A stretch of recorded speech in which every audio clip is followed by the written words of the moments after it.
This is the day that the Lord has made. Let us rejoice and be glad in it. Birthdays are days of rejoicing and captures the joyful spirit. Every day is a gift from God, and this verse reminds us to be glad in the moment and to appreciate the life He has given. Okay. Kaya ganito daw, di parang challenge yun, sa ating celebrant.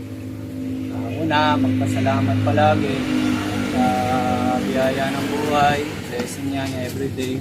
Nagigising ka, di ba? Buhay ka pa. Tapos sila, lalo sila, bata pa sila. Ayaw, minsan masakit na yung mga... Si Lance kanina, masakit yung ligod niya.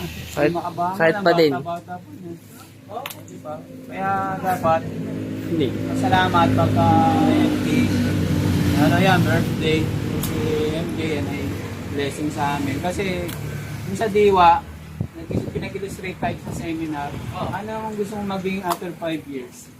Yung dinrawing ko sa akin, naka-ano ako, limousine, tapos may eskwelahan na libre yun, eskwela, gagawin na bumababa.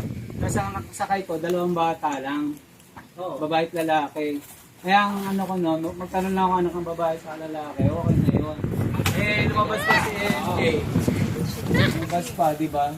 Eh, talagang bonus. Tapos pinag-uusapan nga namin ni Benny kahapon. Sa nagtitinda ng buko, may bata kasi doon eh, kasama niya. Sa tinanong ko, yung bata na yan, bibili na 1 billion.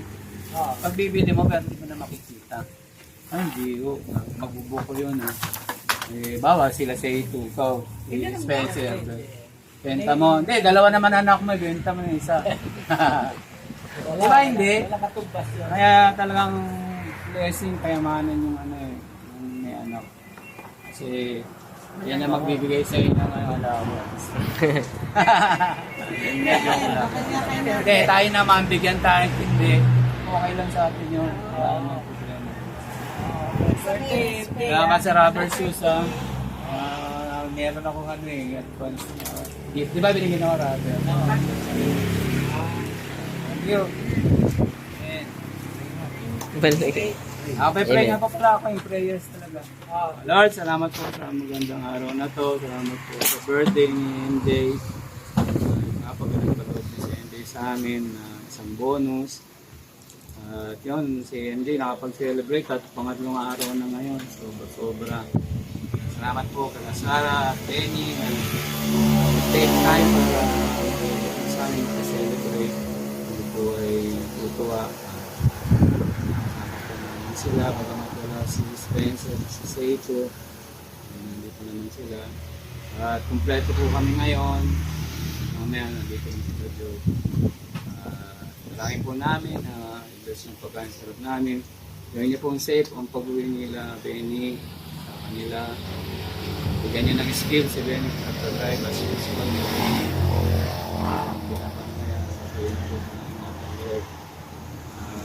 Dalangin po namin ito sa inyo na gabayan kami natin Holy Spirit. Ito ay hiling namin na may kasama po pasalamat. Yun po, ang lahat ng nagsabi na in Jesus name pala. Amen. Ayun na. 8.